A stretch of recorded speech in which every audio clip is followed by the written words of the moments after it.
Hello folks! Well, this time we're back to talk about more software development lifecycle models. So we looked at the waterfall model last time around. Let's take a look at spiral and agile models this time. So we mentioned that the biggest weakness of the waterfall model is that it fails to plan for the fact that you're probably going to have to go back and revisit previous phases. Right? We had this notion that if it's a complex product, a big project, the chances of us getting each phase exactly right the first time through are pretty slim. So we want models that can account for that, can account for the fact that we're going to have to go back and look at things again and change them over time. So the first model we'll take a look at is called the spiral model. And this you're probably pretty used to seeing in different software products. It's the idea of having cycles of delivery or versions of delivery, where you go through this waterfall kind of a model, but you build a part of the product the first time through. And then you go through the entire cycle again and improve the product, add more to it. Right? So this might be the idea where you turn out version 1 of your product going through a waterfall cycle to do it. And then once you've got that, you go through the whole cycle again to produce version 2, and then through the whole cycle again to produce version 3. That kind of an idea, where we assume right from the get-go that we're not going to get the whole product right in one shot. So we build in this notion that we're going to go through the cycle over and over and over again, improving it each time.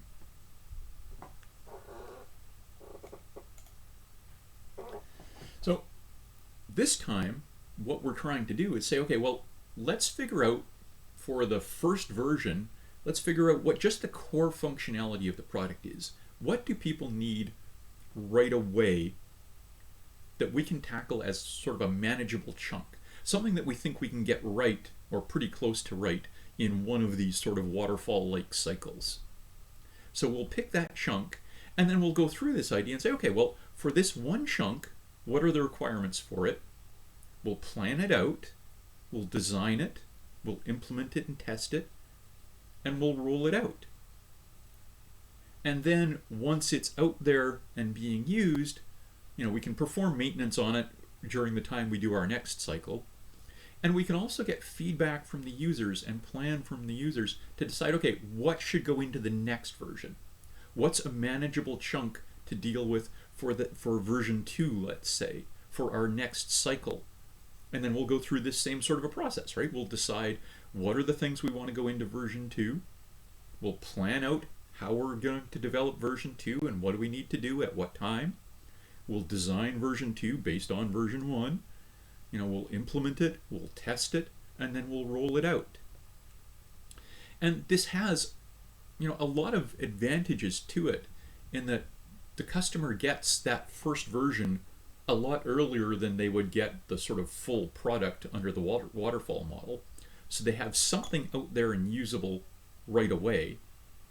And I guess if we're thinking of this from a dealing with competitors scenario, this also lets us get something on the market quicker and start grabbing market share earlier and having a bit of an advantage that way, as opposed to somebody who might be producing the perfect product but is taking 3 times as long before it actually hits the market. And it also allows us to plan for the idea that the customer's wants and needs are going to change as they see the early versions and as their own conditions evolve. So if it takes us 8 months or a year to get the first version out, then by the end of that year or whatever it might be, their wants might have changed, their business needs might have changed, the software and operating systems and things that they're working on, the hardware that they're working on might have changed. And so we can incorporate those ideas into version 2, right? Incorporate those changes into version 2. So we've got an opportunity to plan for this sort of thing and incorporate it into our future versions.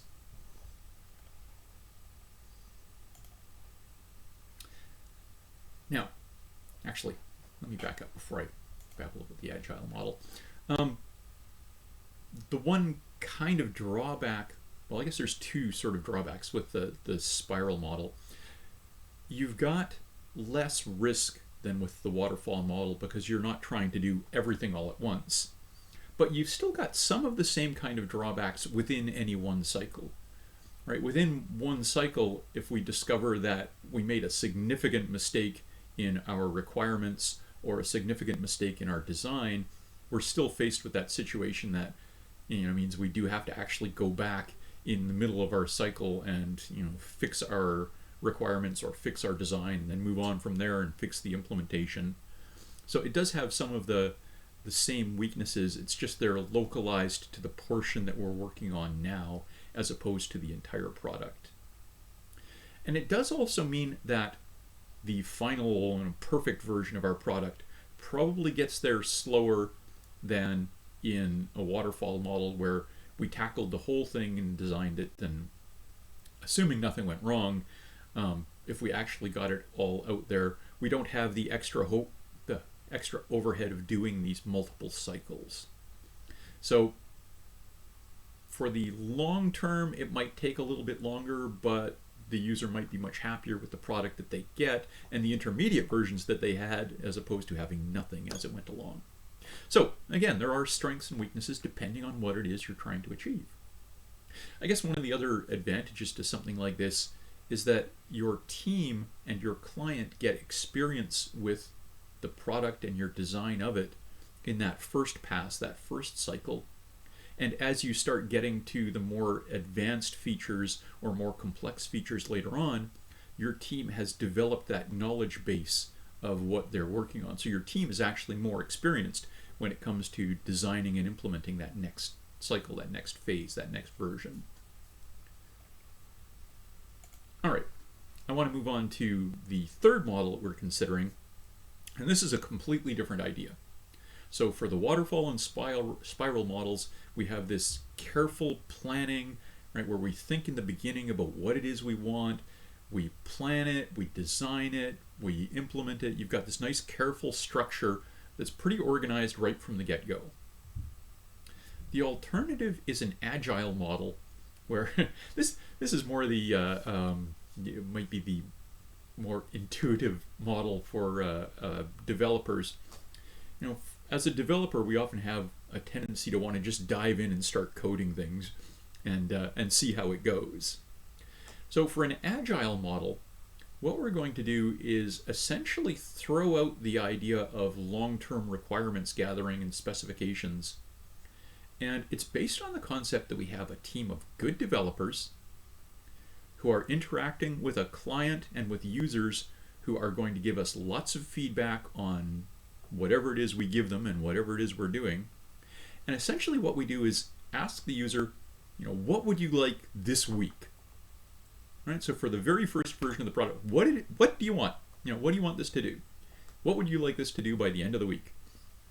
And they give us an idea of what they want, and we go off and we ask them on Monday what it is they want this week, and we spend Tuesday, Wednesday, and Thursday developing it. Friday we give it to them, and then we let them play with it and get their feedback. Okay, what didn't you like about it? What did you like about it? What do you want next?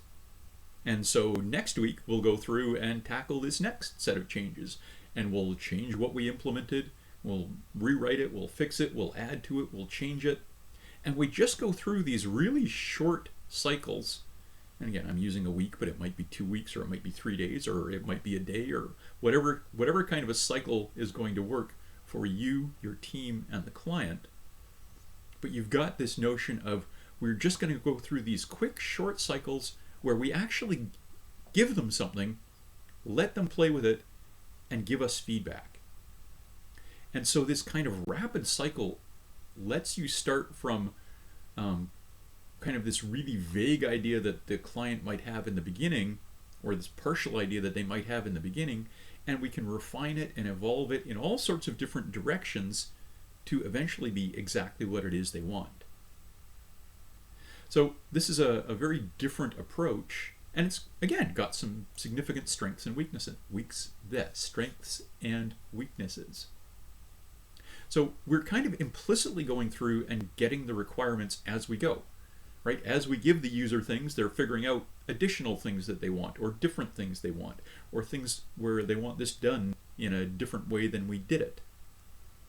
And quite often, people don't have a good idea of what they want in the beginning, but when they see something, they're pretty good at saying, no, that's not it. I'd like it to be like this instead. So this is a good way of eliciting information from the user. Right? They've always got something working. They're constantly seeing improvement. They're constantly involved in the product development. The developers get to interact directly with the user, so whoever's writing the code gets to talk to whoever's using it, and so they understand what it is that user wants. Right? You're not going through all sorts of intermediate layers of analysts and documentation and whatnot. Right? Quite often in the other models, the person writing the code has never actually talked to an end user. They're just getting their information from somebody else who might be getting their information from somebody else who actually talked to the user. So if this is done well, it can really quickly evolve towards something that's highly usable, highly suited for what the user wants. The problem is that, or well, some of the problems are that it's really difficult to do long-term planning for this. You have no idea how long it's going to take to get to that final end goal because you really don't have a clear path in the beginning. So management for something like this is quite a bit different. One of the other aspects is that this relies right from the beginning on the developers being talented enough and dedicated enough and experienced enough to make good design decisions that are going to be maintainable. Right? You don't want to have to throw out huge chunks of code because it doesn't fit with what you're doing next. Right? That might turn out to, that might be what you have to do for certain portions of it, but you really want to be able to develop and evolve a clean code base in spite of the fact that you're making these constant changes to it. So it does require a talented team to do it. This really requires good interaction with your client. Right? If you've got a group of clients or users who are super busy and who don't have time to talk to you about this product, then you're going to spend lots of your time sitting around waiting for their next set of requirements, their next set of changes. Right? This relies on the idea that we can give you something on Friday, let's say, and get feedback to you by middle of next week so that you can tell us what it is you want next. Right? So we do have some distinct considerations for this in terms of the kind of client we're working with, the kind of users we're working with, and the kind of developers that we're working with. So you want a good developer team, a good relationship with the client. You want to be able to rely on getting good feedback quickly. Now, as I mentioned, I think back when we were talking about the waterfall model, there are many different models out there. Everybody has their own ideas on what's the best way to develop a particular product. There's lots of different ways to break down what specific actions belong in which phases, what to call them, when to do them, who should be responsible for them. Most of these models are either specializations or variants or hybrids of these three models, the waterfall, spiral, agile idea. So once you know those three basic models and the strengths and weaknesses of them, you can pretty much start looking at any particular project and any particular model and stopping and going, okay, well, I can figure out what the strengths and weaknesses of this model will be for that project.